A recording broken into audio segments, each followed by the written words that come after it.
Bapak, terima kasih untuk pagi hari ini. Kami mengucap syukur Tuhan atas semua yang Tuhan telah berikan. Semalam kami boleh tidur dengan nyenyak. Pagi hari ini kami boleh bersekutu bersama-sama. Ini bukan satu kebetulan, tetapi Tuhan ingin mengumpulkan setiap anak-anak-Mu supaya merenungkan apa yang akan terjadi. Dan juga Tuhan, bekali setiap kami yang hadir pagi hari ini.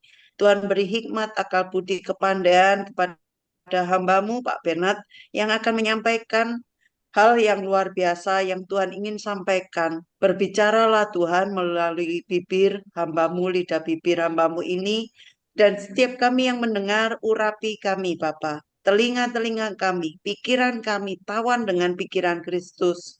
Hati kami Tuhan limpah dengan ucapan syukur. Sehingga setiap pagi hari ini kami diberkati dengan berkat yang luar biasa yang daripada Tuhan. Terima kasih ya Bapa, setiap kami yang hadir Tuhan, kami diurapi Tuhan, dan kami mau pakai ilmu yang kami dapatkan untuk kami bagikan ke anak-anak yang membutuhkan. Di dalam nama Tuhan Yesus kami berdoa dan ucap syukur. Haleluya. Sama-sama katakan amin. Terima kasih Amin. Bapak Ibu Thank yang sudah you. hadir pada pagi hari ini. Senang sekali boleh berjumpa walaupun bertatap wajah. Kita mungkin berbeda jarak, berbeda waktu, tetapi semuanya dikumpulkan secara luar biasa hanya melalui handphone maupun laptop.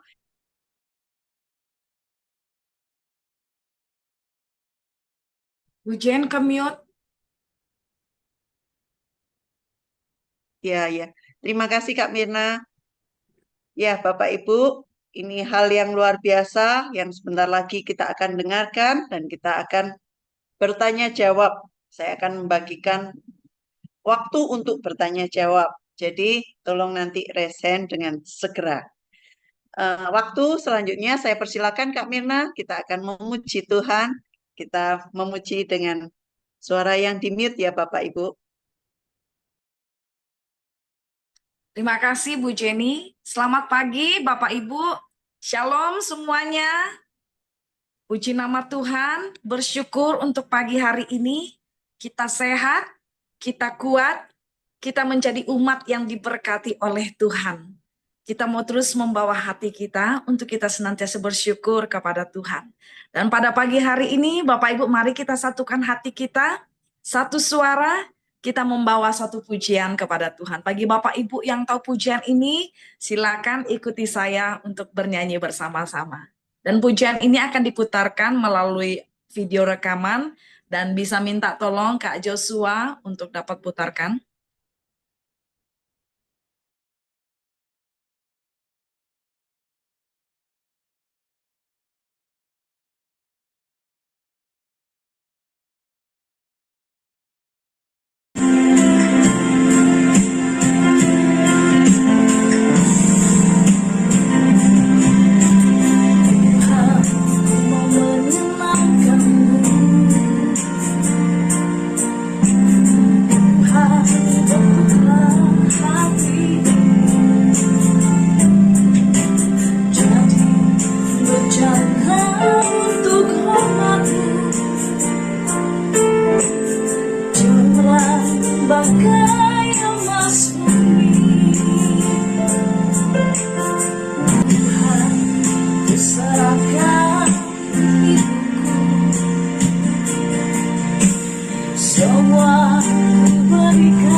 menyenangkan hati Tuhan, itu yang menjadi kerinduan kita dari waktu ke waktu, sehingga hidup kita bisa menjadi berkat bagi satu dengan yang lain. Amin, Bapak Ibu.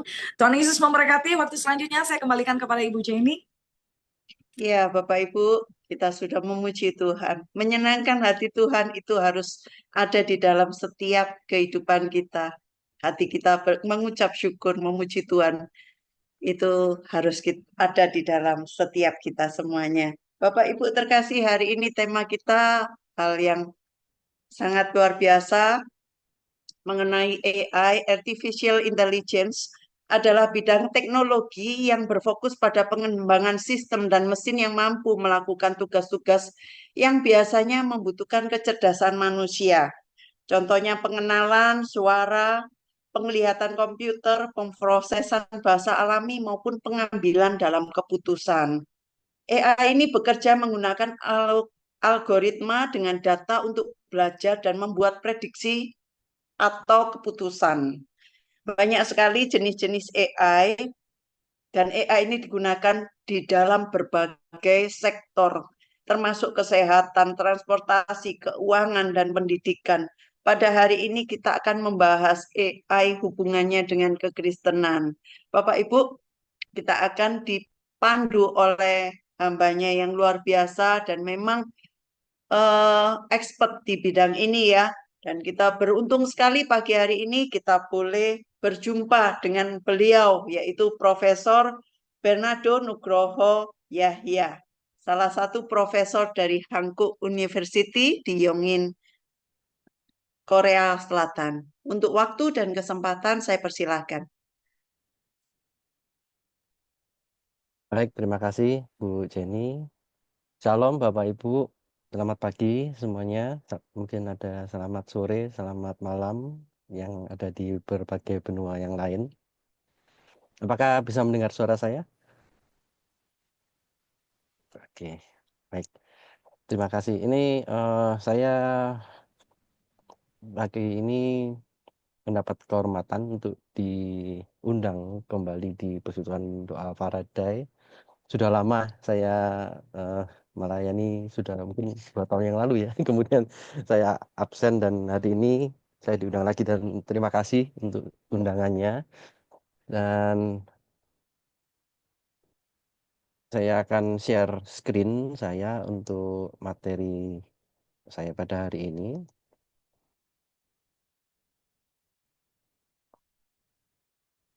Oke, apakah bisa terlihat?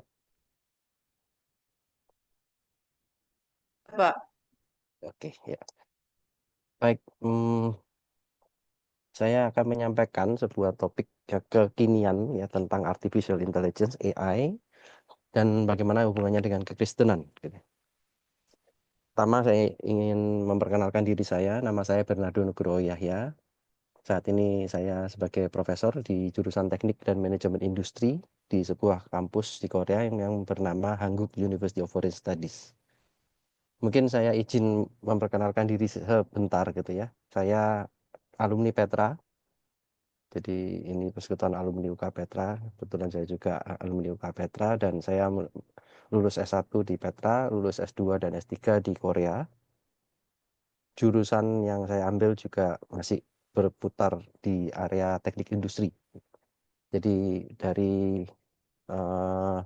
S1, S2, S3 teknik industri sampai akhirnya saya menjadi dosen, saya menjadi full profesor sampai juga di jurusan teknik industri gitu ya. Kampus Hankook University of Foreign Studies ini ada 2, kampusnya ada di kota Seoul dan ada di kota Yongin. Untuk jurusan yang terkait dengan teknik, kemudian ada science, itu ada di kota Yongin. Jaraknya kurang lebih 1 jam dari kota Seoul. Jadi kalau Bapak Ibu ada yang kebetulan ke Korea mau mampir boleh gitu ya. Yang kapan hari Bu Jenny sempat ke Korea tapi belum sempat ketemu, mohon maaf Bu ya. Nanti mungkin kita bisa ketemu nih lain kali, waktunya pas belum cocok gitu. Saya bersyukur kepada Tuhan saya mendapat kesempatan banyak untuk bisa mendapatkan research grant dan tentunya ini semua anugerah Tuhan gitu ya. Ada banyak research grant dari pemerintah Korea yang boleh saya dapatkan selama saya ada di Korea. Dan ya ada beberapa kampus yang menjadi kolaborator saya ketika saya melakukan riset di Korea. Saya punya beberapa mahasiswa Indonesia yang sudah lulus PhD dan juga sudah lulus master. Dan ya ini publikasi dan banyak hal yang telah saya hasilkan ketika saya ada di Korea. Penelitian saya lebih banyak berputar di 3 ranah ini, yaitu behavior informatics, health informatics, dan business informatics. Jadi semua berhubungan dengan data, bagaimana kita mengolah data itu menjadi sesuatu yang bermanfaat, khususnya untuk di smart healthcare, smart factory, dan smart city. Nah, saya masuk ke topik itu langsung ya, artificial intelligence. Apa itu artificial intelligence? Secara definisi tadi Bu Jenny sudah menyampaikan ya, artificial intelligence itu sesuatu yang berhubungan dengan kecerdasan gitu ya. Jadi kalau mungkin dibahasakan, ini saya pakai bahasa Inggris ya. Ini adalah satu kumpulan teknologi atau sebuah teknologi yang dimana teknologi ini bisa menyerupai kecerdasan manusia dengan ada fungsi-fungsinya. Apa fungsinya ya? Ini bisa melihat sama seperti panca indera, bisa memahami ya, sama seperti kita itu punya kecerdasan, bisa ngomong ya, bisa berbicara gitu ya, atau bahkan bisa menulis gitu ya. Dan ya tentunya dari data yang ada itu kecerdasan kita ini akan muncul gitu ya. Sebagai contoh, kenapa kok kita bisa tahu kalau ada gambar kucing itu adalah kucing gitu. Itu karena ya kita sudah belajar dari kecil kalau ada gambarnya kucing itu kucing gitu ya. Dan ya kita bisa memberikan rekomendasi gitu ya. Nah, contoh sehari-hari yang kita punya, smartphone kita gitu ya, tools kita yang berhubungan dengan AI itu apa sih gitu ya. Ya paling gampang navigation ya. Bapak Ibu ada yang pakai navigation? Kalau misalkan saya biasanya pas pulang ke Surabaya gitu selalu ditanya sama ayah saya, kamu masih ingat jalan di Surabaya gitu ya. Nah ya kadang nggak ingat, jadi saya pakai navigation. Nah tapi kalau ayah saya sudah mungkin nggak perlu pakai gitu ya, karena sudah terbiasa dengan kota Surabaya gitu. Dan kalau misalkan ada bapak ibu yang pergi ke Korea gitu, pasti tentunya butuh navigation karena kita nggak tahu gitu ya, karena keterbatasan kita pasti membutuhkan sebuah tools. Nah, navigation ini adalah sebuah tools yang ya bisa membantu kita karena sudah ada datanya, gitu ya. Atau ya saya yakin bapak ibu juga sudah menggunakan aplikasi seperti Google Translate, ya. Kemudian kalau Google Translate itu ya bisa mengidentifikasi tulisan-tulisan ini bahasanya apa, kemudian bisa diterjemahkan ke bahasa apa. Jadi beragam bahasa bisa diterjemahkan dengan tools ini. Ini tentunya bukan hal yang sederhana karena sudah punya datanya gitu ya. Kalau diterjemahkan itu nanti strukturnya seperti apa, grammarnya seperti apa gitu. Nah, itu ada AI-nya. Atau kalau Bapak Ibu pakai Google gitu ya, itu ketika kita ketik sesuatu ya, I would like to something something something. Nah, nanti akan muncul opsinya. Bisa ada muncul I would like to pay in Korean. I would like to synonym. I would like to order in Korean. Ini kok bisa muncul gini? Itu karena ada datanya gitu ya. Semua sudah ada data sebelumnya. Orang-orang itu kalau tulis I would like to itu biasanya akan punya kata-kata selanjutnya apa gitu. Nah, ini kecerdasan yang sudah dibuat oleh Google, yang sudah ada di dalam database-nya Google. Dan ya kalau di smartphone yang saat ini sudah bisa fingerprint ya, face recognition. Nah, ini juga ada AI-nya. Supaya apa? Itu memproteksi data-data yang ada di dalam handphone kita. Kemudian kita nanti kalau ada orang lain yang mau buka handphone kita ya harus izin dari kita yang punya handphone gitu. Nah, ini adalah semua yang terkait dengan AI yang secara tidak sadar kita itu sudah ada di dalam kehidupan kita sehari-hari gitu. Nah, masuklah ke dalam sebuah topik baru, yaitu apa? Generative AI. Generative AI ini adalah sesuatu yang mungkin menjadi topik hangat di tahun 2022 ketika ChatGPT muncul. Nah, ketika ChatGPT muncul ini sebenarnya itu bukan suatu hal yang baru karena ChatGPT itu adalah sebuah produk yang sudah dibuat oleh perusahaan OpenAI itu dari tahun 2018. Hanya saja pada saat itu belum diluncurkan seperti tahun 2022 yang akhirnya booming sekali gitu ya. Dan di tahun ini pun itu kalau Bapak Ibu bisa lihat di slide ini sudah banyak aplikasi yang menyerupai OpenAI, aplikasi yang menyerupai ChatGPT, dan itu digunakan untuk beragam kebutuhan. Jadi sebagai contoh kalau ChatGPT mungkin Bapak Ibu ada yang pakai hanya untuk menulis email kayak atau hanya untuk membuat analisa data, tapi sebenarnya ada banyak hal lain gitu yang kita bisa gunakan dengan basis datanya di ChatGPT. Kita bisa untuk apa? Sales and customer support. Kita bisa apa? Untuk marketing. Kita bisa buat untuk video. Ya. Kita bisa buat coding. Jadi coding itu kalau kita kesusahan ya kita bisa pakai aja tulisnya ChatGPT. Gitu. Ini ada spatial computing. Ya. Ada infrastructure itu pun bisa juga pakai model dari ChatGPT. Dan ada banyak sekali sekarang startup-startup ini mungkin adalah cuma hanya beberapa yang bisa saya tampilkan di sini. Nah, generative AI ya, itu setidaknya terkait dengan 4 data yang ada. Jadi kalau misalkan kita itu banyak sekali berhubungan dengan teks, dengan kalimat, dengan kata-kata, maka generative AI itu nanti akan memunculkan yang namanya teks. Tapi kalau kita itu akan banyak berhubungan dengan gambar, ya ada juga yang namanya generative AI untuk computer vision. Dan juga ada untuk audio, membuat lagu. Nah, ya, sekarang juga sudah ada AI-nya untuk membuat puji-pujian gitu ya. Untuk video, nah ini sudah ada video generator untuk marketing, untuk produk-produk yang mau launching kemudian videonya langsung dibuat dengan generative AI itu sudah ada. Nah ini basis datanya biasanya di 4 data ini gitu ya. Dan modelnya ini terus berkembang Bapak Ibu. Terus berkembang artinya apa? Setiap tahun itu pasti akan ada pembaruan dan itu akan lebih sempurna, terus akan lebih baik daripada model sebelumnya. Jadi Bapak Ibu bisa lihat di tahun 2020 atau 2021 gitu ya. Modelnya itu hanya punya gambar ketika kita tuliskan sesuatu, tolong buatkan saya gambar astronot gitu ya. Gambarnya hanya seperti kartun gitu.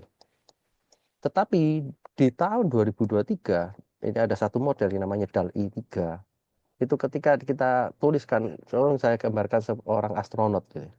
Bapak Ibu bisa lihat bahwa astronot ini sudah menyerupai manusia.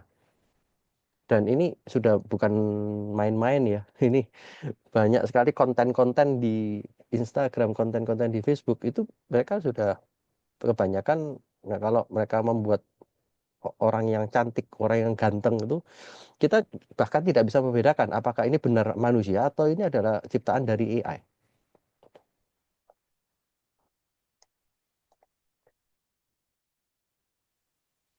Nah, ini pun juga kita bisa lihat ada video-video yang sudah bisa di-generate. Jadi ini saya ini kalau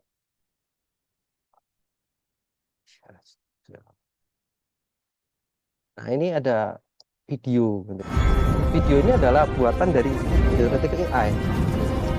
Jadi Bapak Ibu kalau misalkan lihat nonton bioskop gitu jangan kaget kalau ternyata bioskop ini adalah bioskop yang dibuat dengan generative AI. Dan orang-orang berusaha membuat sebuah tool seperti generative AI ini yang tentunya wah ini di luar kemampuan kita secara teknis. Oke, nanti kalau ada Bapak This Ibu yang whole video was created using a very simple text prompt jadi ini using dibuatkan generative promnya AI seperti tool, ini, and that tool kemudian nanti is langsung bisa InVideo membuat AI, video, who are also the kemudian sponsor of today's video. It's ya a tentunya pasti ada ya cara berpikir manusia yang terus harus ditampilkan di dalam skrip ini untuk membuat video yang lebih baik gitu. Ya saya nggak a buat platform that lets you create saya nggak tampilkan seluruhnya ya supaya kita bisa lihat banyak hal dari materi hari ini gitu ya. Nah, saya kembali ke topik yang hari ini akan kita diskusikan, yaitu bagaimana AI atau Gen AI untuk kekristenan gitu ya. Kalau kita pernah pakai ChatGPT, saya yakin Bapak Ibu ya sudah banyak yang menggunakan ya. Tapi kalau belum, nah, izinkan saya menunjukkan gitu. Kalau dari Matius 28 ayat 18 sampai 20, ini adalah the Great Commandment gitu ya.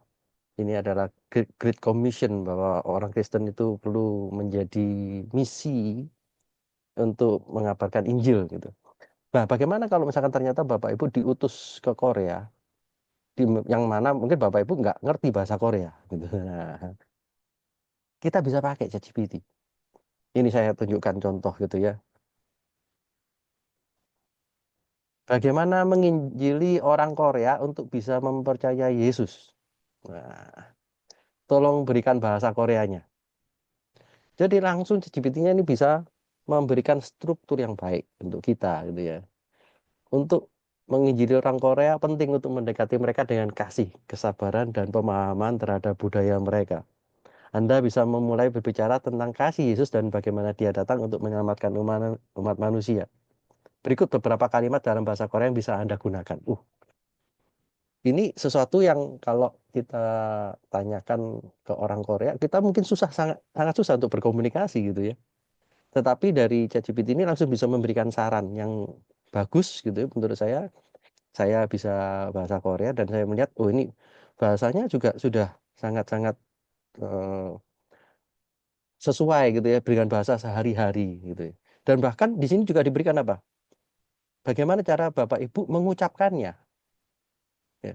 Jadi kalau Bapak Ibu nggak bisa bahasa Korea, dengan diberikan bahasa Korea seperti ini, kemudian dengan cara pengucapan dan diberikan apa? Artinya. Ini sudah luar biasa gitu ya. Jadi Bapak Ibu mungkin nggak perlu les bahasa Korea, tinggal pakai ChatGPT, tinggal ini memahaminya, udah tinggal melakukan penginjilan ke orang Korea, mudah gitu ya. Atau kita bicara ini di 1 Korintus 14 ayat 10 sampai 11 itu disebutkan di sana ketika manusia ini punya banyak karunia gitu ya. Kemudian ada juga karunia bahasa roh, ada juga karunia untuk menerjemahkan bahasa tersebut gitu ya. Kemudian disampaikan gitu, ada banyak, entah berapa banyak macam bahasa di dunia, sekalipun demikian tidak ada satupun di antaranya yang mempunyai bunyi yang tidak berarti. Tapi jika aku tidak mengetahui arti bahasa itu, aku menjadi orang asing bagi dia yang mempergunakannya, dan dia orang asing bagiku. Di dalam kekristenan itu orang-orang Korea khususnya gitu ya, banyak melakukan misionaris, ya menjadi misionaris. Artinya ya, mereka ingin melakukan penginjilan ke negara-negara lain, ke suku-suku yang belum mengenal Tuhan. Gitu. Nah, bagaimana caranya bisa menginjili ke suku-suku yang belum mengenal Tuhan ketika kita tidak bisa memahami bahasa mereka? Nah, ternyata ini ChatGPT bisa digunakan untuk hal tersebut. Gitu.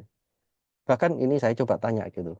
Kalau misalkan nih, jikalau saya ditolak ketika mengatakan kata-kata di atas, kata-kata tadi sebelumnya gitu ya, apa yang harus saya sampaikan lagi dalam bahasa Korea? Nah, ini ChatGPT pun juga bisa langsung menjawab. Gitu ya. Jika Anda ditolak saat menginjili, tetaplah dengan lembut dan penuh kasih. Anda bisa menunjukkan pemahaman terhadap perasaan mereka, sambil tetap memberi mereka ruang untuk berpikir lebih lanjut. Berikut beberapa kalimat yang bisa Anda gunakan untuk merespon dengan penuh pengertian. Nah, ini ya diberikan kata-kata yang menurut saya juga luar biasa.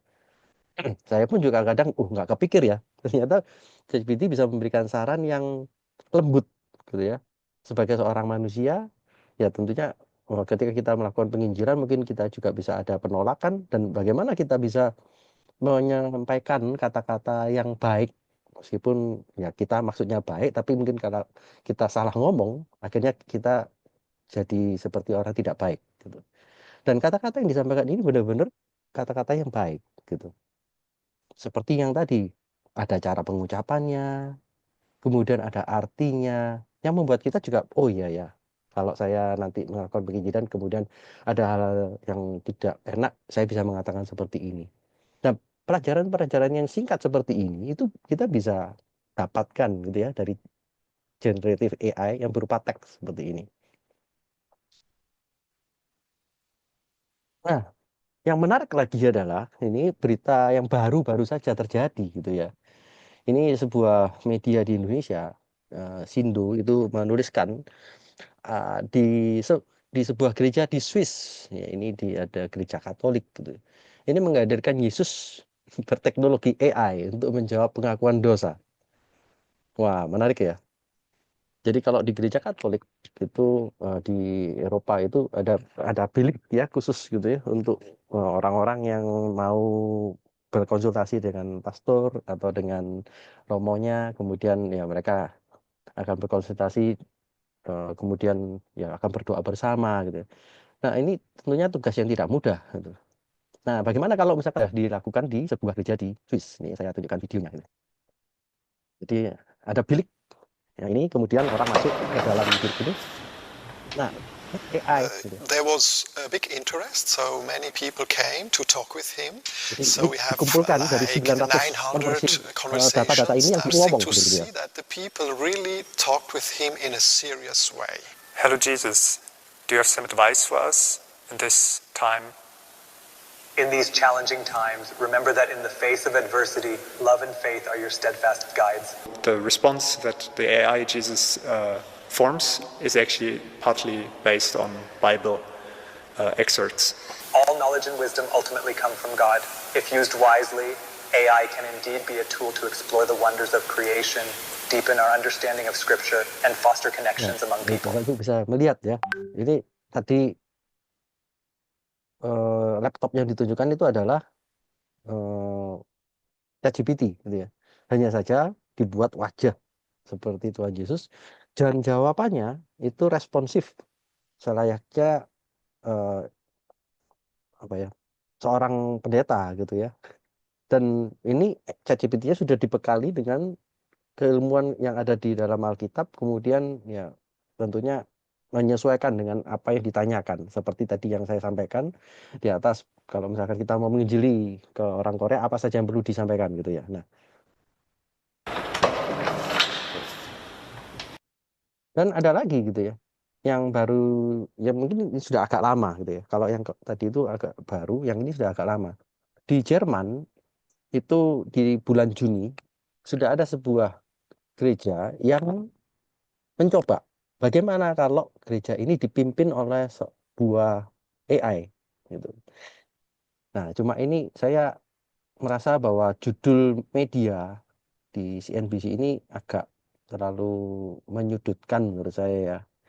Kata-katanya ini tanda kiamat baru, ChatGPT gantikan pendeta di gereja. Ini menurut saya kok katakannya terlalu bombastis gitu ya. Sebenarnya ya kita nggak bisa mengatakan bahwa ini kiamat atau apa gitu ya. Kan ini sebuah teknologi gitu ya. Dan kita perlu melihat bahwa ini akan terjadi di kemudian hari gitu. Nah, kita coba lihat ya. In the house of God, everyone is welcome with open arms, even robots. Like it or loathe it, ChatGPT is part of society and now part of the congregation. As Germany's churches experience a drop in numbers of pastors, this church in the Bavarian town of Fürth has the answer by using artificial intelligence. During service, this avatar preached to more than 300 people for Mass. But can we really commune with robots? I was pleasantly surprised at how well it worked, but one thing I definitely missed, of course, was simply emotionality. It was exciting, interesting, but for me it was too monotonous. Jadi ada orang-orang yang merasa bahwa wah ini luar biasa gitu ya, masih bisa menyentuh emosional mereka. Tapi ada yang juga merasa So, masih in belum this church, gitu ya. worshippers are no longer inspired by the words of a preacher. And while some may say this is sacrilegious, the theologian behind it insists this is the future of worship.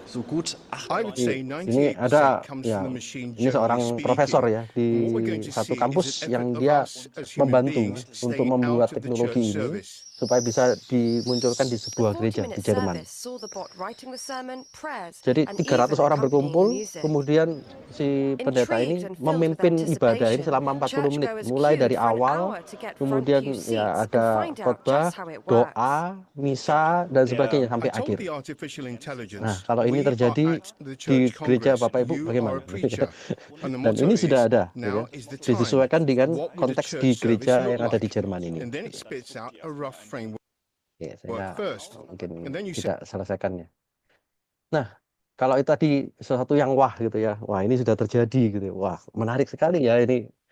Tapi tentunya kita harus melihat apakah ini ada negatif efeknya, bad side-nya apa? Gitu ya. Apa hal buruk yang bisa terjadi kalau kita pakai ChatGPT? Ini adalah sebuah penelitian yang dilakukan oleh orang-orang di bidang neurologis gitu ya.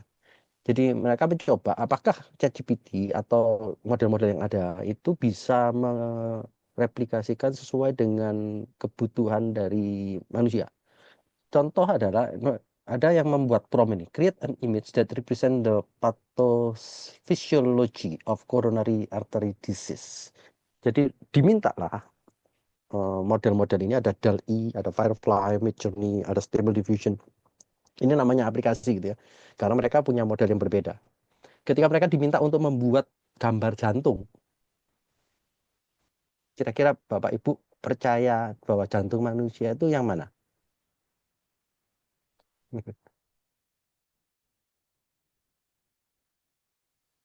Agak aneh ya gitu ya. Ini kok aneh ini. Coronary artery disease ini yang di sebelah kiri atas ini. Mungkin satu sisi ini bagus gitu ya. Dia menunjukkan bahwa kalau penyakit yang berhubungan dengan ini coronary artery ini oke. Ini ada penyumbatan, mungkin ini adalah tempat aliran darah. Tetapi yang menarik adalah penjelasan di sini kecil-kecil, nggak jelas. Kata-katanya ini nggak jelas. Dengan Firefly ini ada gambar jantung. Tetapi yang aneh adalah apa? Jantungnya ada di tengah hutan. Ya. Di Midjourney ini juga ada gambar jantung gitu ya. Tetapi gambarnya seperti kartun gitu ya. Kita kalau katakanlah kita datang ke dokter gitu, kemudian ternyata dokter kita itu belajar ilmu jantung dari generative AI. Kira-kira Bapak Ibu akan percaya gak sama dokter jantung itu? Kita pasti agak ragu ya. Dokternya belajar jantung dari ini Stable Diffusion. Wah, ini jantungnya modelnya seperti ini gitu ya. Kita pasti akan langsung mengatakan wah ini aneh gitu ya. Kalau misalkan ada dokter jantung yang datang hari ini gitu ya, pasti akan mengatakan bahwa ini gambar ini tidak representatif gitu ya. Nah, ini kita harus hati-hati. Ada bad side-nya. Bahwa gambar yang diciptakan oleh generative AI itu belum tentu sebenarnya benar. Selain itu, ya ada efek halusinasi. Ya, ini adalah sebuah contoh di mana saya coba ini ya, create an image to attract people to attend church, praise and worship. Yang muncul apa? Yang muncul ini gambar-gambar tentang ya mungkin bisa lah ya masih ini pembaptisan anak gitu ya. Anda diundang untuk ikut hadir dalam pembaptisan anak. Tapi gambar-gambar yang lain sudah agak aneh nih, seperti ini, pet volunteer opportunity, ya, sudah aneh ya.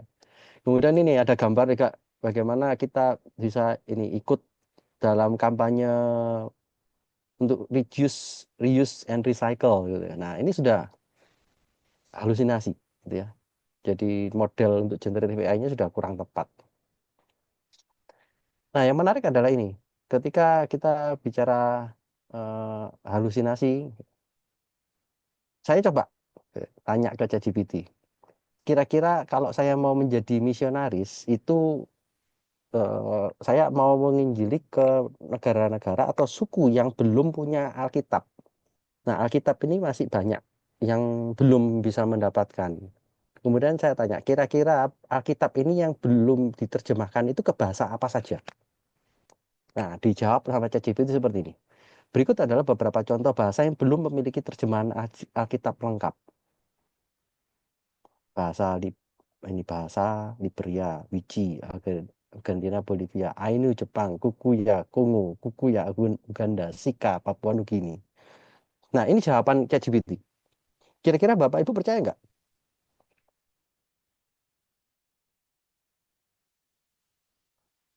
Kalau ngelihat seperti ini, iya ya, ini negara-negara yang masih belum bisa membaca Alkitab ya. Wah, ini kita cobalah harus belajar bahasa itu. Mungkin kita berpikir seperti itu.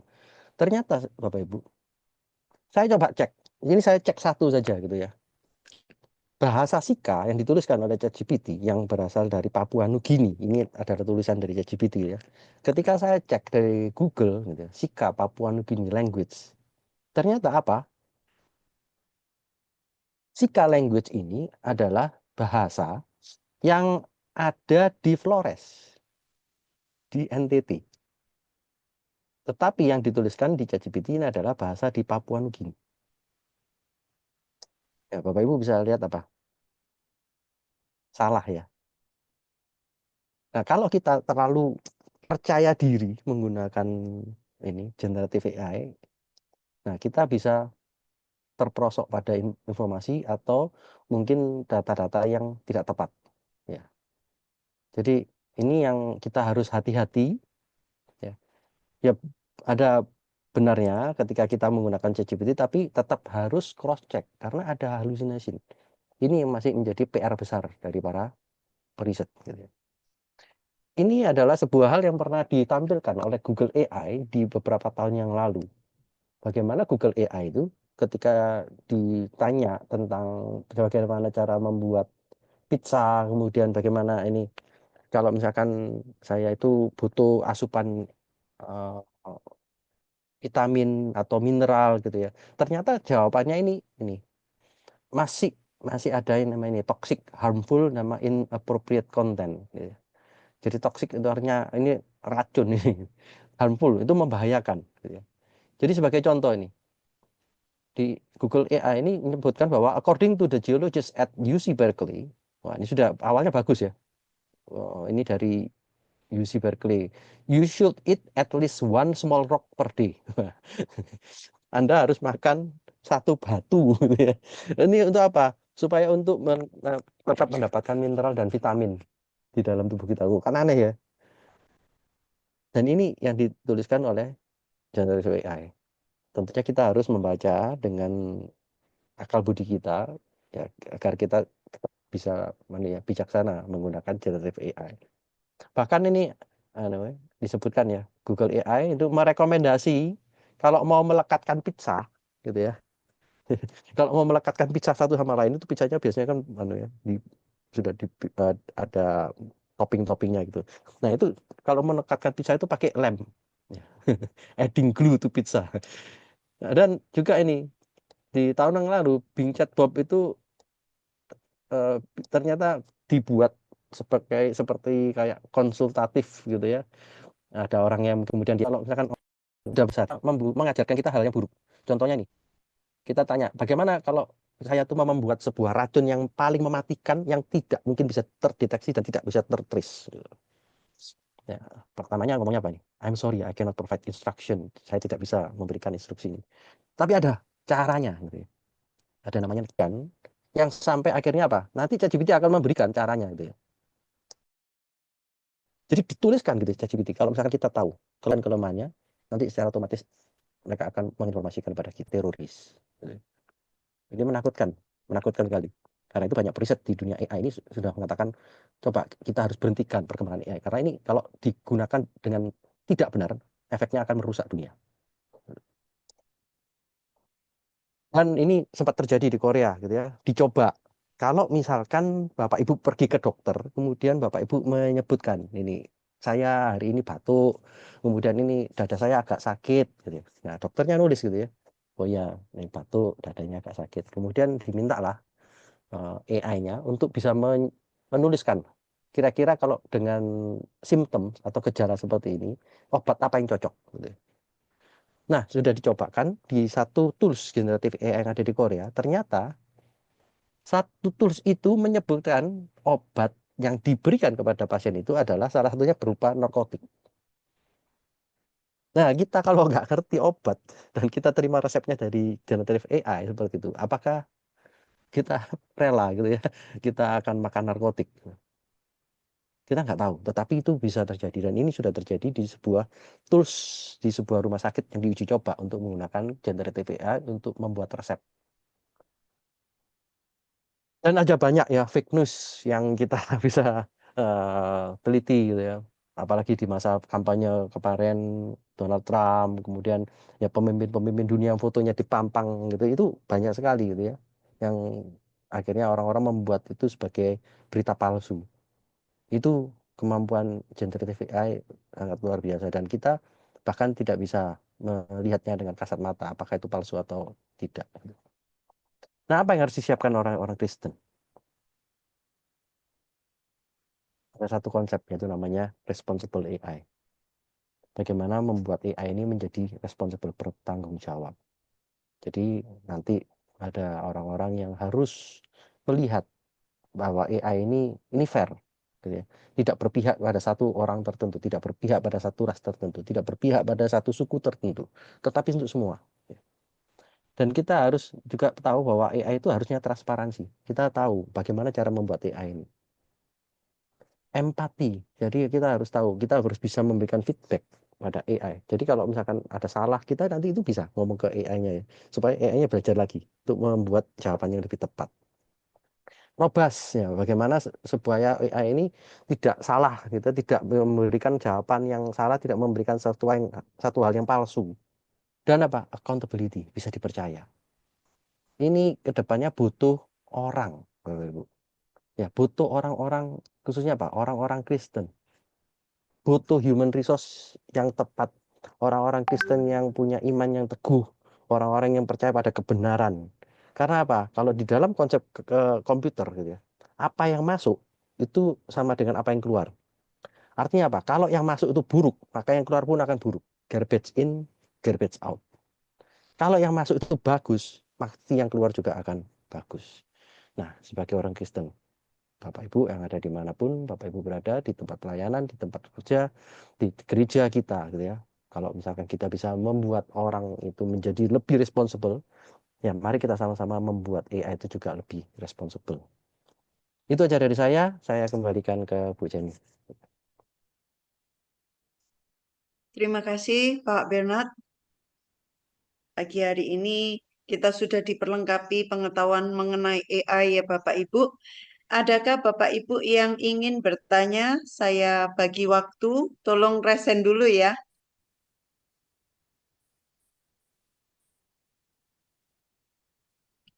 Saya ucapkan terima kasih kehadiran Bapak Ibu yang pada pagi hari ini boleh join di Faraday. Ini Pak, ada dari Pak Kuku Wicaksono. Hanya share satu contoh dengan yang disampaikan Pak Bernardo, kalau data tidak sesuai dengan ChatGPT dan harus di cross-check ulang. Terima kasih Pak Bernardo sudah bukakan hal ini. Adakah satu pertanyaan atau yang ingin sharing Pak, Bapak Ibu yang mau bersaksi atau mau sedikit?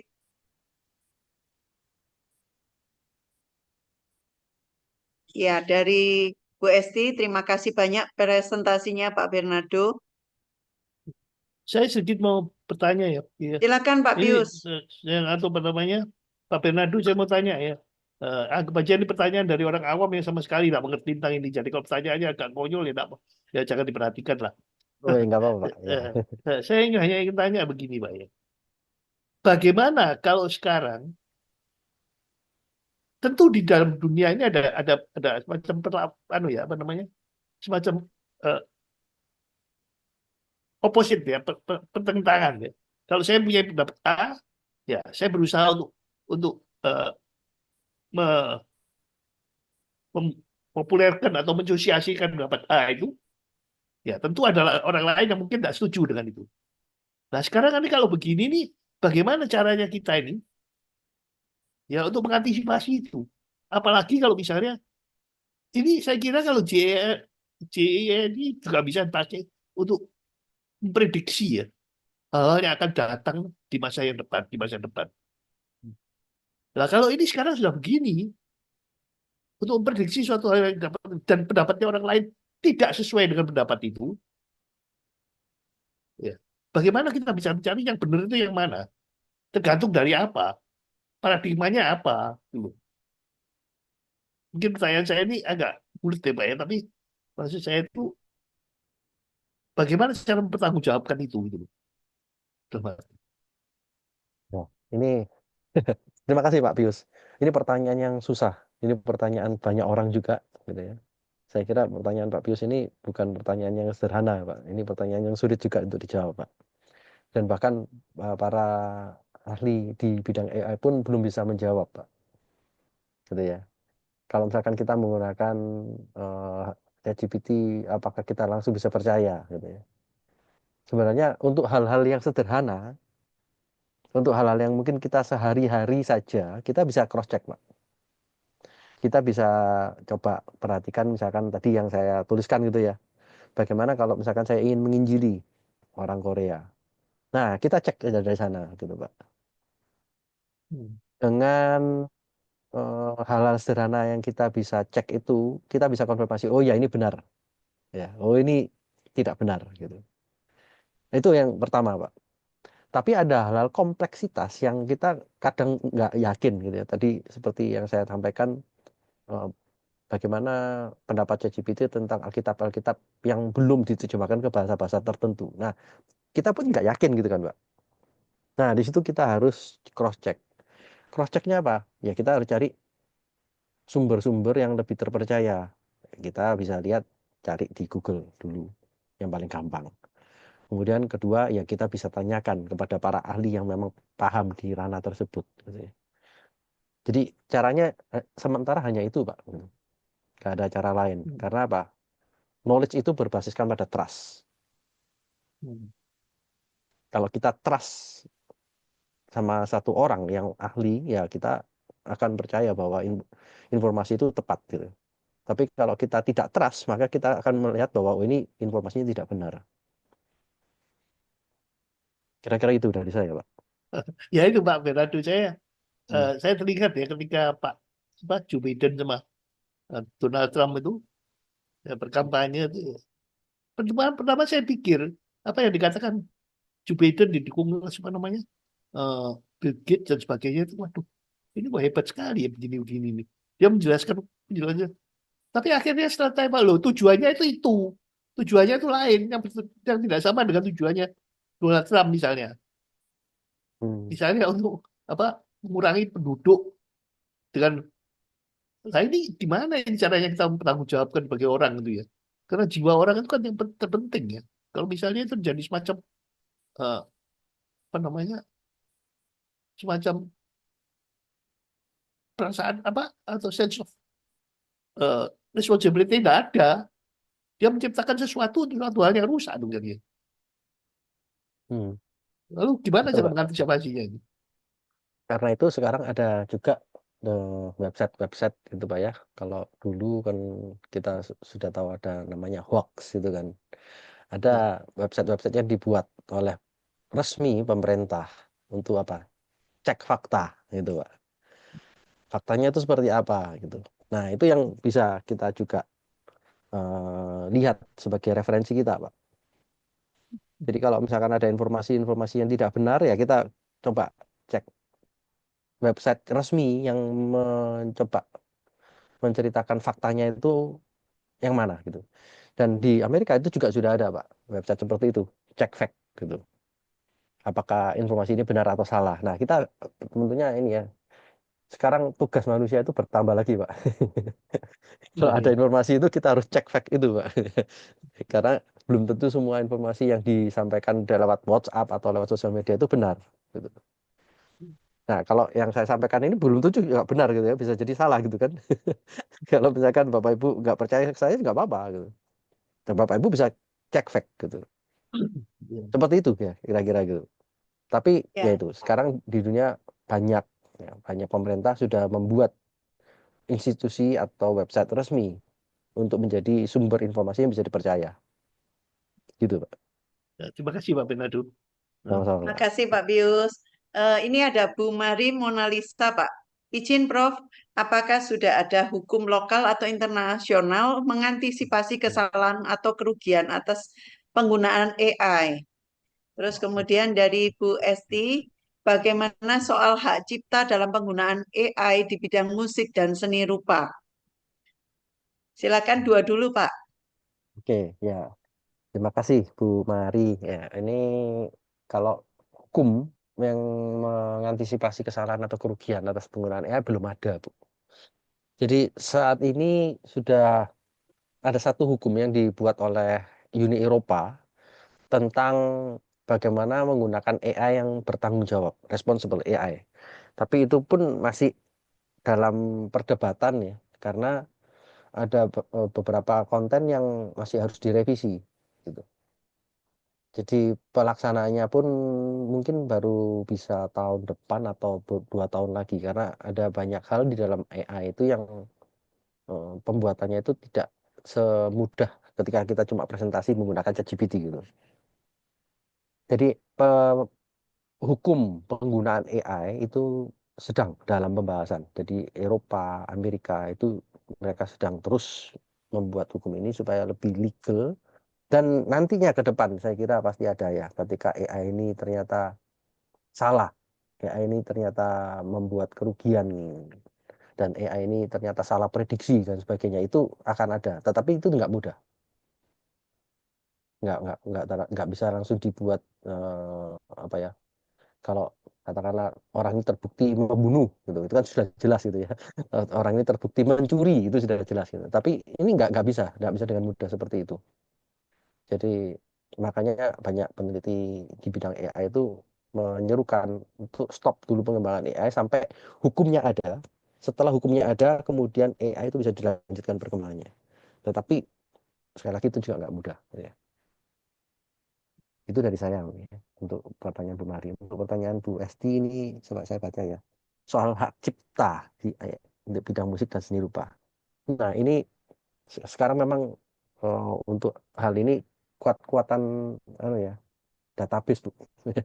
Kekuatan sistem informasi. Jadi ketika kita punya lagu ya, itu kita buatkan hak ciptanya, kemudian ya kita tuliskan secara detail lagu ini liriknya seperti apa, dibuat oleh siapa, kemudian lagu ini komponen dari notasi not-notnya itu seperti apa gitu ya. Jadi kalau di 2 tahun yang lalu kalau nggak salah, kalau Bapak Ibu tahu ada penyanyi namanya Taylor Swift. Ya. Taylor Swift ini penyanyi terkenal di Amerika ya, sampai boomingnya juga di Indonesia. Beliau sempat di-sue, dia sempat apa tuh? Dituntut ya, pengadilan. ya, dituntut pengadilan karena apa? Di salah satu lagunya itu ada liriknya itu ternyata sama persis dengan sebuah lagu yang pernah diciptakan oleh seseorang di tahun 2000. Di mana lagu itu sudah dari tahun 2000 sudah ada, kemudian ternyata Taylor Swift membuat sebuah lagu yang liriknya itu cuma 4 kata loh ya. Ini menarik ya, cuma 4 kata yang sama, yang dianggap bahwa 4 kata ini melanggar hak cipta dari pemilik lagu di tahun 2000 itu. Dan itu dituntut. Untungnya Taylor Swift juga menang gitu ya dari tuntutan itu, karena ya ada banyak lawyer yang membantu dan sebagainya. Nah ini masih juga menjadi isu yang berat ya, hak cipta untuk lagu, hak cipta untuk seni rupa, karena ini memang sebuah ranah yang abu-abu gitu ya. Mana yang benar, mana yang salah itu sangat relatif sekali. Jadi ini masih juga PR. Dan ini menjadi sebuah topik yang menarik kalau untuk orang-orang yang di bidang hukum. Karena ini banyak hal yang masih bisa dieksplor. Itu dari saya, Bu ya.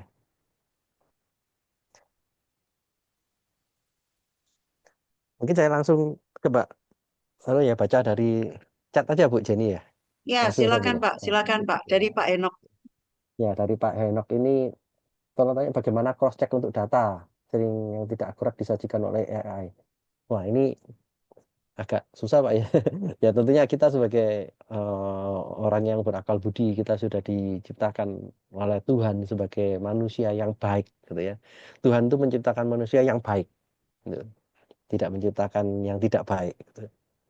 Jadi kalau kita diciptakan sebagai ciptaan yang baik, maka kita akan tahu, oh kalau data seperti ini, oh kita harus cek. Oh kalau data seperti ini, oke, mungkin ini masih lumrah, nggak perlu dicek gitu. Kira-kira seperti itu Pak ya. Jadi sangat relatif ya, karena domainnya sangat banyak, sangat bervariasi gitu. Saya persilakan Pak Abraham Nathan.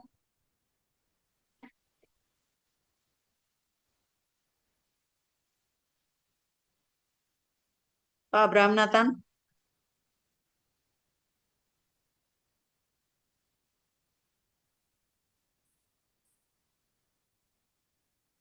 Pak Abraham Nathan, silakan. Ya, sudah Pak. Oke, makasih. Ya, Pak Bernardo, terima kasih untuk paparannya tentang AI. Sampai sekarang ini kan memang simpang siur orang bicara tentang AI yang bagaimana. Sebenarnya kan dari dulu orang sudah menggunakan, walaupun namanya bukan AI, namanya Mbah Google. Orang tanya ini, tanya itu, dan kemudian di YouTube kita bisa tanya segala macam. Nah, secara spesifik ini apa? AI ini yang membedakan dengan YouTube, Google, dan lain-lain yang secara spesifik itu berbeda. Karena bisa jadi ada pasien datang ya ke istri saya mengeluh gini gitu, istri saya memberikan jawaban begini begitu, dia bilang, loh menurut Google enggak gitu ya, menurut Google gini harus begini. Itu mengenai perawatan wajah, itu aja sudah jadi debat begitu. Nah, sejauh mana AI ini lebih daripada yang sudah terjadi sudah dimasukkan di Google dan YouTube itu, dan bagaimana kita bisa mengeceknya, di mana ada situsnya atau ada aplikasinya khusus. Misalnya ada orang tanya, ini menurut pertandingan yang akan datang ini, yang kemungkinan akan jadi juara itu siapa, berapa persen? Atau saham apa yang akan naik, kemungkinan besar naik pada besok hari, semacam itu. Nah, itu sekian banyak pertanyaan itu didasarkan oleh AI itu seperti apa? Maksudnya, kan ada orang yang memasukkan datanya. Kalau belum ada orang yang masukkan datanya, apa ya dia bisa jawab? Ya, terima kasih Pak Bernardo. Oke, terima kasih Pak. Ini pertanyaan yang benar-benar ini susah dijawab ini juga deh Pak. Karena kalau dibandingkan dengan Google gitu Pak ya. Jadi kalau di ranah AI itu kita ada pembagian Pak ya. Apakah itu data diolah dengan machine learning ataukah data itu hanya diolah dalam bentuk algoritma biasa, ataukah data itu hanya diolah dengan statistik biasa. Jadi kalau data itu diolah dengan statistik biasa, berarti kita cuma mungkin cari kedekatan, cari mungkin rata-ratanya, cari mungkin standar deviasinya gitu. Kemudian kalau kita menggunakan algoritma tertentu, itu nanti ada namanya information retrieval gitu. Nanti kalau misalkan kita gunakan algoritma yang lebih bagus lagi, deep learning, wah itu nanti akan hasilnya seperti apa gitu. Nah, itu ada step-stepnya gitu Pak, untuk bisa menghasilkan sesuatu yang lebih bagus, sesuatu yang lebih akurat. Gitu. Nah, Google pada awalnya itu hanya sebuah search engine Pak, hanya untuk mencari. Jadi mencari informasi yang kira-kira sama dengan apa yang saya tanyakan. Gitu. Nah, mencari itu tentunya kalau di awal-awal gampang Pak ya. Cari aja kedekatan dengan kata-kata yang kita tanyakan. Misalkan, saya mau cari restoran rujak cingur gitu. Nah, nanti dicari aja. mana website-website yang ada tulisannya rujak cingur, gitu Pak. Jadi mencari kedekatannya itu pertama dari Google. Nah, tapi setelah sekian tahun ya, ternyata manusia ini berkembang seperti tadi yang Pak Abraham sampaikan ya. Ini misalkan mau tanya, saya ini mau operasi wajah, ini bagusnya itu stepnya apa saja gitu ya. Nah, pertanyaan orang ini semakin bervariasi sehingga Google itu pun tidak bisa menjawab langsung secara lugas karena mungkin tidak ada website yang menyebutkan langsung gitu ya, step-step untuk operasi wajah itu apa. Nah, itulah tadi generative AI itu mencoba memberikan jawaban berdasarkan apa? Data-data yang mereka koleksi. Nah, kalau tadi saya sebutkan ada namanya DALL-E, ada namanya ChatGPT, ada namanya Firefly gitu ya. Kemudian ada model-model yang lain. Itu setiap model itu punya data-data yang berbeda, Pak. Sehingga jawabannya pun bisa berbeda. Nah, sebagai contoh, kalau ChatGPT, ya GPT, namanya GPT itu, dia menggunakan data-data dari Wikipedia. Jadi data Wikipedia itu data yang memang bisa dipakai untuk ya kita bisa pakai untuk apa ya, menganalisa sesuatu, mencari kedekatan atau memberikan informasi. Nah, itu yang digunakan oleh GPT. Nanti ada model yang lain itu menggunakan data-data dari yang lain gitu ya. Ada namanya juga Project Gutenberg. Project Gutenberg itu adalah sebuah project di mana orang-orang yang membuat buku itu kalau mereka mau share bukunya tanpa ditarik biaya itu bisa. Jadi di Project Gutenberg itu buku-bukunya semua gratis. Nah, ada beberapa model yang menggunakan buku-buku di Project Gutenberg itu untuk membuat ini AI-nya gitu. Sehingga kalau orang itu bertanya sesuatu, nanti jawabannya itu akan didapatkan dari konten buku-buku Project Gutenberg. Nah, yang jadi problem adalah ketika kalau model-model itu ternyata mendapatkan data-data dari blog-blog yang tidak dipercaya gitu ya, atau mungkin dari website-website yang kurang reliable. Nah, itu yang membuat akhirnya jawaban-jawabannya agak bias, agak salah, tidak tepat gitu. Nah, kalau tadi Bapak bertanya apakah ada website yang paling relevan gitu ya. Ini itu sangat kontekstual Pak ya. Jadi kenapa tadi startup yang saya sebutkan di awal itu ada banyak sekali karena itu sangat tergantung dengan topik yang kita mau bahas. Kalau mau bicara tentang perkembangan saham, itu nanti ada GPT sendiri untuk perkembangan saham.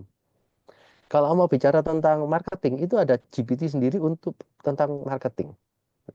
Kalau kita mau bicara tentang kesehatan, healthcare, itu ada sendiri gitu. Bahkan, Mbak, kalau misalkan kita bicara healthcare pun, itu nanti dibagi ranahnya. Kita bicara tentang kesehatan paru-paru, itu sendiri ada, Pak.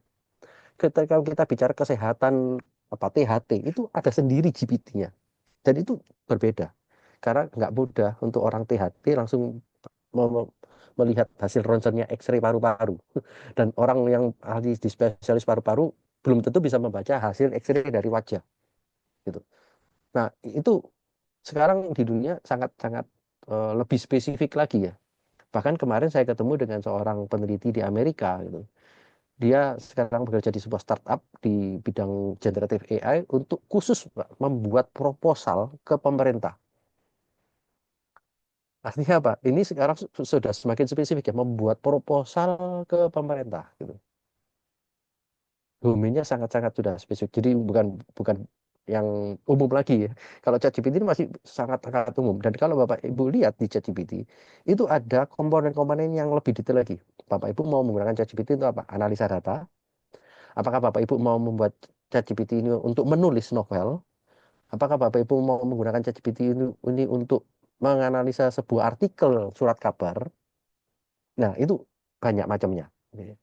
Jadi kalau Bapak bertanya apakah ada website yang bisa dijadikan rujukan tentang kebenaran, tentunya itu sangat tergantung dari domain apa yang kita mau kerjakan, Pak. Dan mungkin saya nggak ada di dalam domain tersebut gitu ya.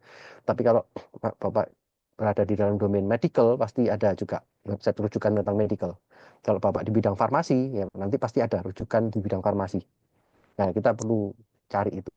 Bidang apa yang sedang kita geluti, dan kita temukan website yang paling relevan itu kita jadikan patokan ya sebelum kita mengambil keputusan atau sebelum kita mempercayai hasil yang disampaikan oleh ChatGPT. Itu dari saya, Pak. Saya kembali ke Bu Dr. Wahyurini. Shalom, selamat pagi, Bu Wahyurini. Oh, selamat pagi Bu Wahyurini. Salam Bu. Bu Wahyurini bisa buka suara?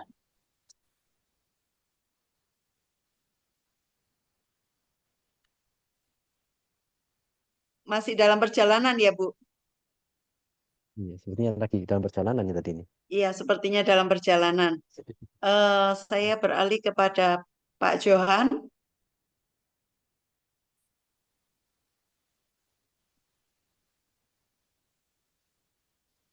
Pak Johan, selamat pagi. Saya persilakan kepada Pak Pendeta Nelson Neno.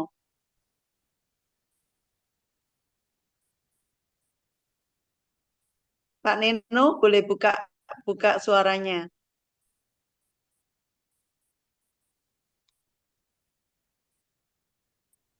Bisa, Pak?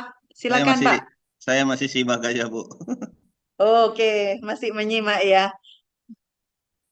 Silakan bagi Bapak Ibu yang pada pagi hari ini memang tidak mudah. Kadang-kadang kita saja masih belum mengerti. Saya persilakan kepada Pak Agus Rahmadi atau Bu Natasha. Oh, Bu Wahyurini, Kak Joshua tolong suara dari Bu Wahyurini tolong dibukakan bisa?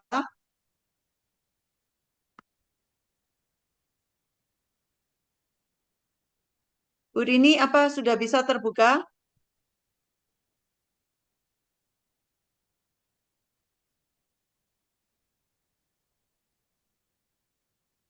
Masih belum bisa ya? Kak Joshua, Ini tolong. Oke. aku mbok suruh ngomong tapi mikrofonnya mbok pateni ya padha ae to. Bagian membuka bukan saya, Bu. Dari Aduh, tadi Bu. ngomong, selamat Ini pagi. kemana ini? Selamat Halo Prof. pagi. Dodo, kemana saja ini? Bayangkan ini aku sampai Shalom. ini ada visit di STT Baptis Semarang. Prof. Dodo, Siap Bu. aduh, kapan balik ke Indonesia? Maksudnya Ya. dolan-dolan. Siap Bu. Nanti saya kontak Bu kalau mampir ke Kontak Jakarta. ya. Iya. Iya, Saya siap kalau Bu. ke Surabaya atau ke Jakarta nanti ketemu. Oke, siap. Sudah Ya. berpuluh-puluh tahun ini. Cuma lihat wajahnya toh. Selamat, Oke. sukses. Terima kasih untuk sharingnya. Ya, Bu terima Jenny, kasih juga Bu. semangat. Pak Sebentar, Paulus, Bu. Pak Bu. Doyo, kangen. Iya. Bu Rini, Nanti kalau ke Surabaya sekalian. ketemu ya. God Oke, bless. siap.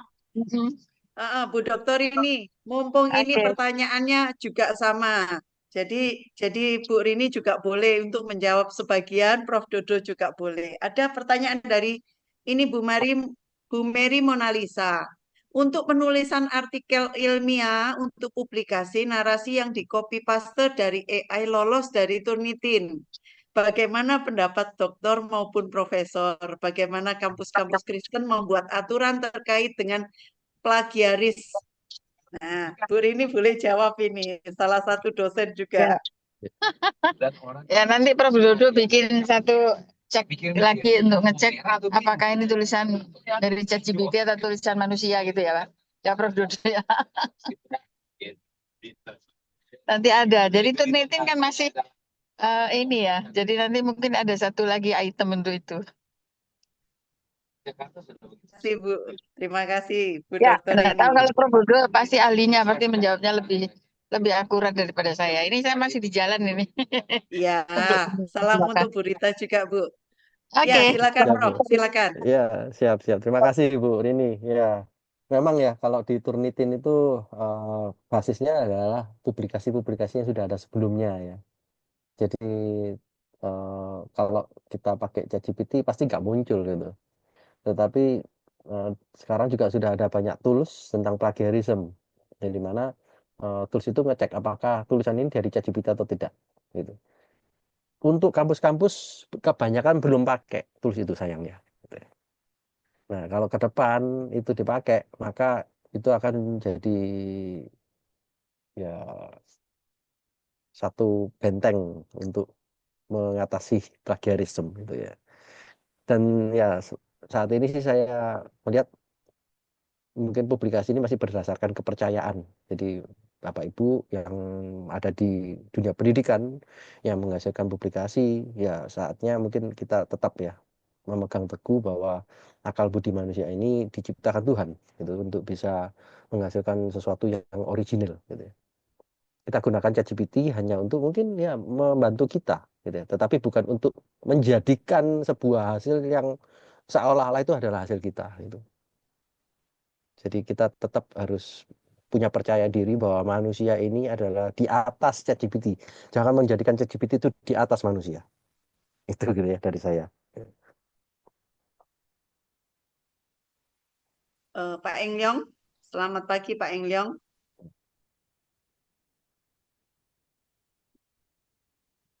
Pak Eng Leong, selamat pagi. Ya, Pak Eng Leong ini menjawab AI juga akan memberikan Pak Eng Leong. Ya. Ya, silakan. Ini tadi Pak Eng Leong menjawab AI juga memberikan disclaimer untuk sesuatu yang bersifat prediksi, misal tentang saham atau investasi dan obat-obatan. AI selalu menutup jawabannya dengan diskusi dengan ahlinya. Mungkin Pak Eng Leong, ya ada opini. Ya. Silakan. Saya kan memang sering gunakan AI ya. Misalkan bicara tentang saham, dia juga jelasin kalau dia bukan ahli tentang ekonomi atau saham. Jadi setelah dia kasih pendapat, dia selalu tutup dengan kata silakan diskusikan dengan yang menguasai, yang lebih menguasai. Jadi dia selalu membatasi mana-mana yang berupa prediktif ataupun yang pasti. Jadi sebenarnya AI sendiri itu dia menghindari dari suatu ramalan. Memang dia sudah atasannya sendiri. Jadi pada intinya kita tidak bisa minta ramalan pada AI, tidak bisa. Dia selalu tentang apa namanya? Dia selalu beri batasan kalau dia itu tidak bisa meramal. Jadi seperti obat-obatan, suatu waktu istri saya perlu ada sakit gini saya tanyakan, dia kasih penjelasan. Tapi dia selalu tutup dengan hubungi dokter untuk memastikan yang ini. Jadi dia bijak dan beri saran. Selalu dia bilang diskusikan dengan yang ahlinya. Jadi dia bukan kasih satu pendapat yang mati, enggak. Begitu juga tentang tadi masalah copyright ya. Saya rasa ChatGPT atau yang lainnya tuh juga dia menghindari pelanggaran tentang hak cipta. Jadi misalkan saya minta tolong, kalau saya bilang tolong buatkan gambar misalkan Goliat melawan Samson, ya dia bisa kasih langsung keluarkan gambar, generate picture-nya. Tapi begitu saya bilang berikan gambar tentang Mulan, dia bilang Mulan adalah karya cipta Disney. Jadi dia tidak mau kan. Jadi saya rasa dia sudah ada batasan-batasan yang mana yang itu punya hak cipta seseorang ataupun tidak. Jadi memang banyak keterbatasan nih ayang. Seperti yang lalu-lalu saya ada tanya, saya kan juga penggemar catur ya. Saya punya program catur namanya ChessBase ya. Itu kalau saya pakai ChatGPT untuk menerjemahkan artikel dengan format itu sehingga langsung bisa dibaca interaktif. Kalau pakai ChatGPT tidak bisa dia. Dia selalu memberi format yang salah. Saya biasa gunakan pakai Cloud AI. Cloud itu saya CLAUDE ya. Cloud AI. Nah, itu dia bagus. Jadi setiap AI punya keunggulan sendiri-sendiri. Kalau saya senang main catur, saya biasa gunakan ini. Saya bukan pakai ChatGPT. Jadi sebenarnya AI itu sebenarnya banyak membantu. Jadi kalau misalkan ada salah, ya pasti ada salah karena dia itu belum sempurna ya. Jadi kalau ada salah saya tanya tentang histori, tentang catur di Uni Soviet tahun 77. Dia beri jawaban salah. Saya kasih tanda kalau salah. Berapa waktu lagi saya lihat sudah benar. Jadi dia punya kemampuan belajar itu bagus. Dia langsung membenahi. Jadi satu saat saya tanya lagi, yang dulu saya anggap salah, langsung dia benerin. Saya juga cek di Wikipedia, ada yang tidak benar, jawaban saya tandai salah. dan dia selalu ngadakan koreksi. Tapi ya tetap kita tidak boleh percaya benar-benar. Tetap kita harus ada yang kita lihat, cek lagi ya benar masalahnya. Karena memang tidak ada yang sempurna sih. Tapi kalau tadi masalah Google itu memang saya tidak terlalu, saya pakai Google juga memang. Tapi kalau Google itu memberikan semua data yang ada. Jadi pernah ada orang bicara misalkan A sama dengan C gitu ya. Padahal itu salah. Pasti muncul kalau dicari tentang A dan C itu masuk, pasti salah, yang salah pun masuk semua. Jadi kalau kita buka kebetulan yang salah, jadi kita terjerumus. Tapi beda dengan AI. AI sudah filter. Jadi kita langsung dapat yang lebih masuk akal lah, lebih benar lah. Meskipun ada kemungkinan salah tapi lebih kecil. Nah itu aja Bu Jenny ya.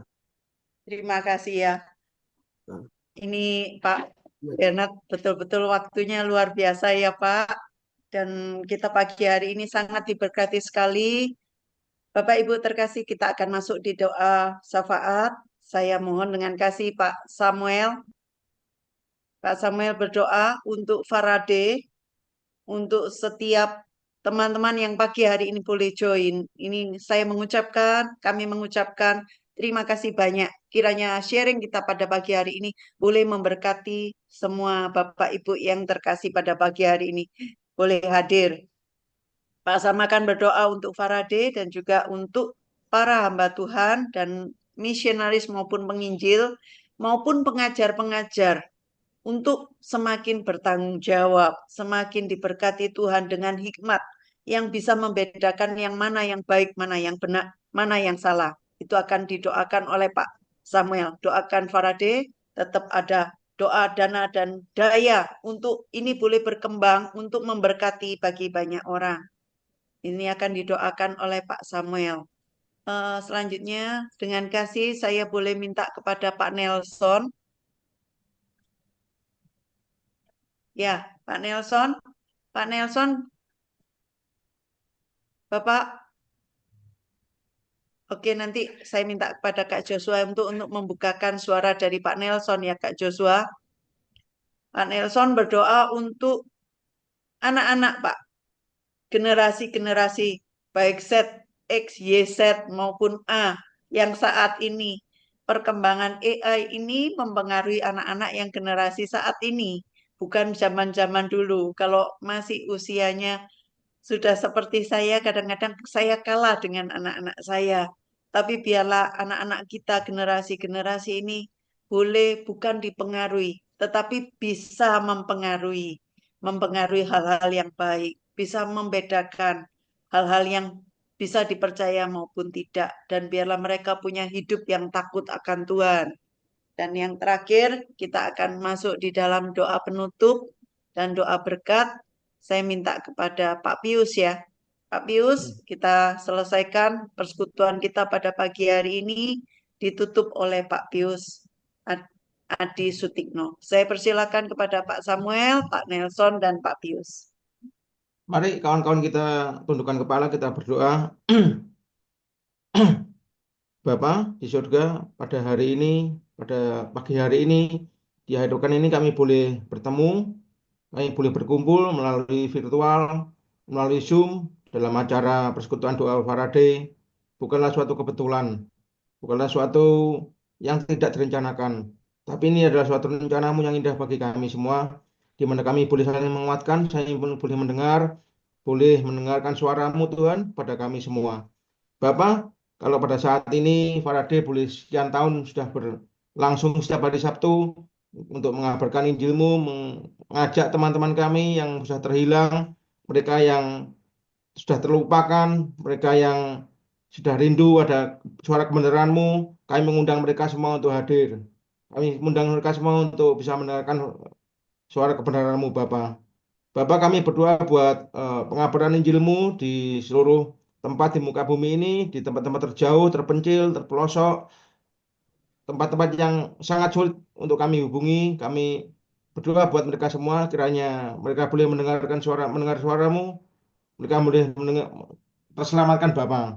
Kami berdoa buat teman-teman kami, teman-teman sangkatan kami yang saat ini sudah terhilang, mereka yang sudah lama tidak bisa berkumpul dengan kami, Engkau panggil mereka Tuhan, Engkau panggil nama mereka satu persatu, Engkau mengasihi mereka Tuhan, kami tidak bisa meninggalkan mereka terhilang begitu saja. Bapa, terima kasih Tuhan. Kami berdoa buat seluruh hamba-hamba Tuhan, penginjil, misionaris yang saat ini sedang menghadapi tantangan, hambatan, persekusi di beberapa tempat di negeri ini. Kami berdoa buat mereka semua supaya Engkau kuatkan iman dan keteguhan hati mereka Tuhan. Engkau dampingi mereka dengan kuat kuasa-Mu untuk mengatasi segala keadaan yang ada. Kalau besok pagi, hari Minggu kami boleh punya kesempatan untuk berdoa bersama di gereja, Engkau panggil setiap kami Tuhan. Engkau beri kesempatan pada kami untuk berbakti kepadamu. Terima kasih Tuhan. Kami berdoa buat para ini, kiranya makin hari boleh Kau gunakan untuk kemuliaan nama-Mu, untuk menjangkau jiwa-jiwa yang terhilang. Bapa, terima kasih Tuhan. Kami berdoa dengan segala kerendahan hati, Kau yang berkuasa atas kami, bukan apa yang kami inginkan yang terjadi Tuhan, bahwa kuasa-Mu dan kehendak-Mu yang terjadi atas kami. Bapak, terima kasih Tuhan untuk doa ini. Ya Tuhan Allah Bapa di sorga, di pagi ini kami bersyukur oleh anugerah Tuhan bagi kami boleh bergabung via Zoom dari berbagai tempat, namun jarak yang memisahkan kami tidak membatasi kami untuk kami diberkati oleh Tuhan melalui hamba-hamba Tuhan yang Tuhan pakai, dan kami bersyukur untuk kesempatan ini. Kami hendak menyampaikan seru doa dan permohonan kami. Mohon Tuhan ampuni kami dari segala dosa dan pelanggaran kami. Dan saat ini dalam pertemuan kami via Zoom ini juga kami akan berdoa untuk anak-anak kami.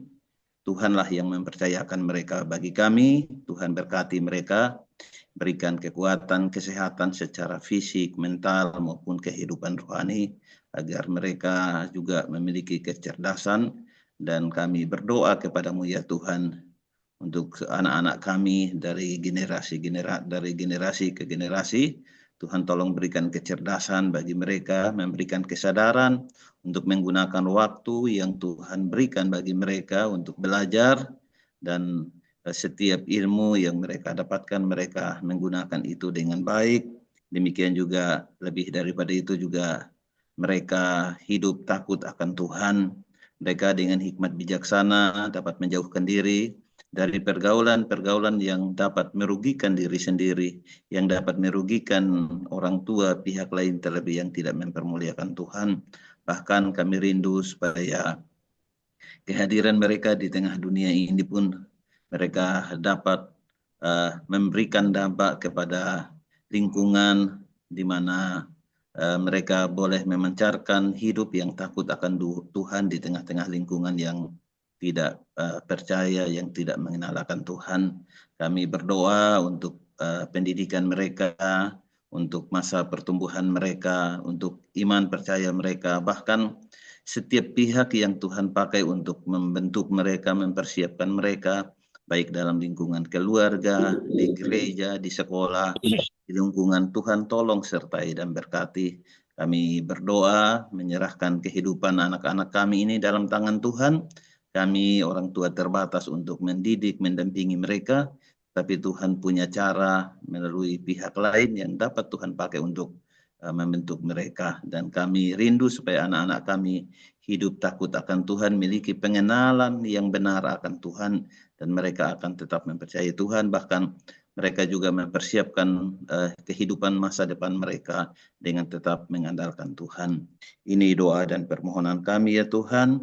Sendengkan telinga pengasihan-Mu ya Allah, dan juga kami berdoa untuk setiap orang tua kami diberikan kekuatan, kesehatan untuk terus dengan sabar membimbing, mendidik anak-anak yang Tuhan anugerahkan kepada kami. Di dalam nama Tuhan Yesus kami sudah berdoa, bersyukur kepada Bapa di sorga. Bapak surgawi, kami bersyukur dan terima kasih padamu atas segala berkat dan anugerah-Mu yang Kau berikan dan Kau limpahkan pada kami. Terima kasih karena Engkau telah memakai Profesor Bernardo untuk membuka wawasan kami, supaya kami mengetahui Bapak, bagaimana dunia ini mulai bergerak, terus bergerak maju. Dan kami menanti kedatangan-Mu, supaya kami semua Bapak tetap menundukkan diri di hadapan dan tidak dipengaruhi, dan tidak terpengaruh oleh keadaan-keadaan dunia yang membawa kami pada kesesatan. Tuhan, kami berdoa Bapak, berkatilah kami semua. Dan kami meletakkan segala macam ilmu dan pengetahuan, segala macam penemuan baru termasuk AI ini Bapak, di bawah kami sebagai manusia ciptaan-Mu.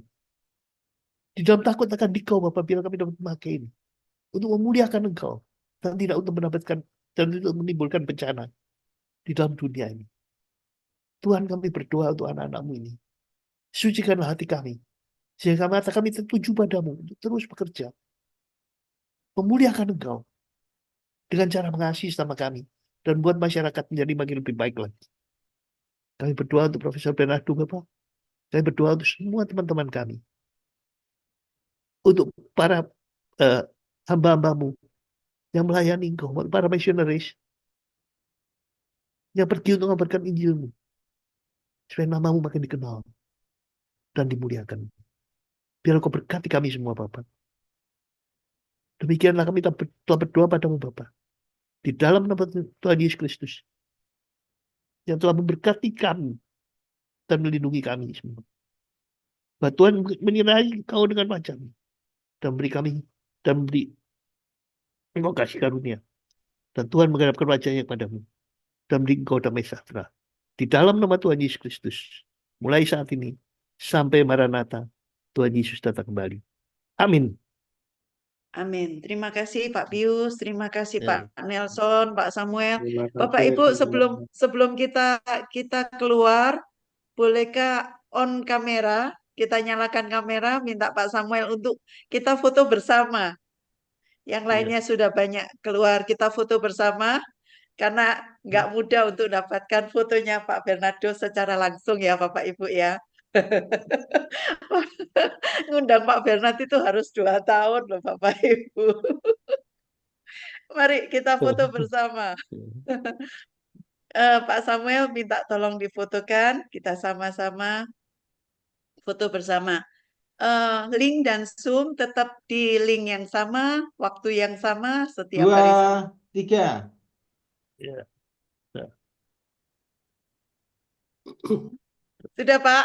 Udah, yang tadi pertengahan juga sudah saya. Sudah Iya. foto semuanya ya? Terima kasih Bu terima Yeni ya. kasih Pak Bernard. Bernardo, terima kasih Pak Bernardo. Terima kasih Tuhan Bapak Ibu berkati yang ya, hadir Tuhan berkati. pada pagi hari ini. Tuhan Pak Andoyo, terima memberkati kasih. semuanya. Shalom. Shalom Terima kasih. semuanya. Bapak Ibu Shalom. yang Pak Nelson ingin juga terima kasih. Bu Mirna terima ingin kasih. info tentang Faraday, tolong chat ditulis di kolom. Saya akan catat nomor WA Bapak Ibu sekalian. Saya akan infokan tentang pelayanan-pelayanan Faraday untuk minggu ke depan. Terima kasih bagi Bapak Ibu yang masih join, ingin menuliskan nomor telepon, saya akan catat. Tetapi Bapak Ibu yang ingin live, terima kasih, silakan boleh keluar.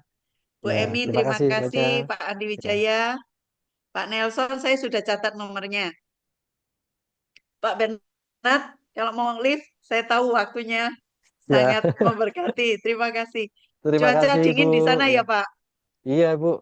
Begitulah, sudah mulai dingin. Berapa, Pak? Berapa, Ini Pak? pagi ini tadi kalau nggak salah -5 ini. -5 ya. Iya. Tuhan berkati. Iya, Ibu. Mari Sehat selalu semuanya. ya, Pak. Terima kasih. Tuhan berkati. Ya, terima kasih. Ya.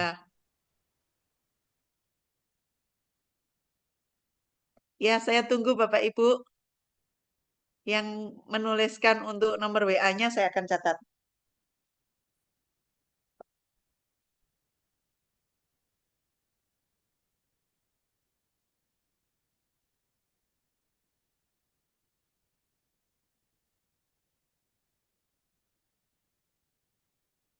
Terima kasih kehadirannya ya Bu Esti.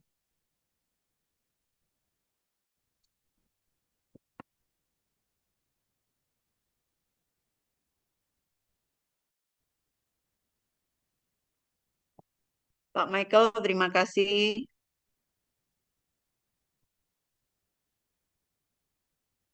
Pak Michael dari mana ini ya?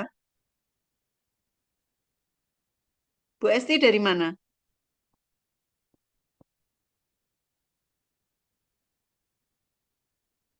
Pak Cinmi dari mana Pak Cinmi ya? Dari Tangerang tadi ya?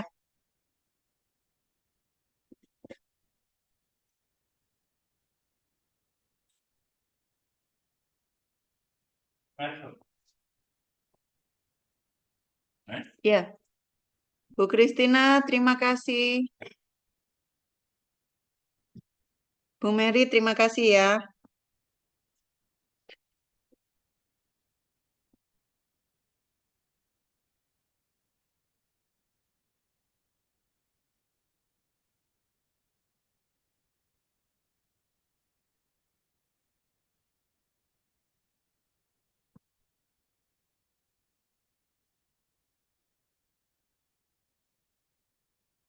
Kak Joshua, tolong jangan dimatikan dulu ya. Saya masih catat ya.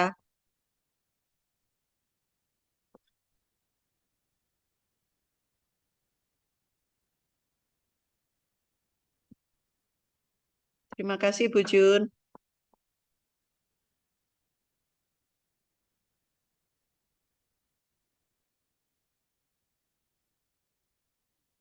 Oh, Pak Michael dari Bondowoso ya. Ya, terima kasih, Bu Jun.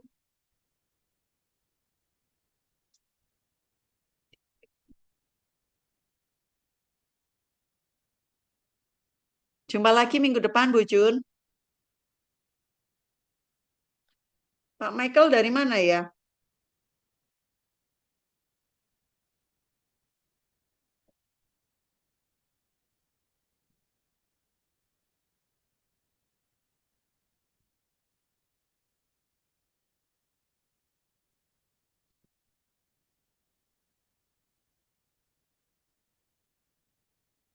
Terima kasih Pak Johan. Terima kasih Bu Christine.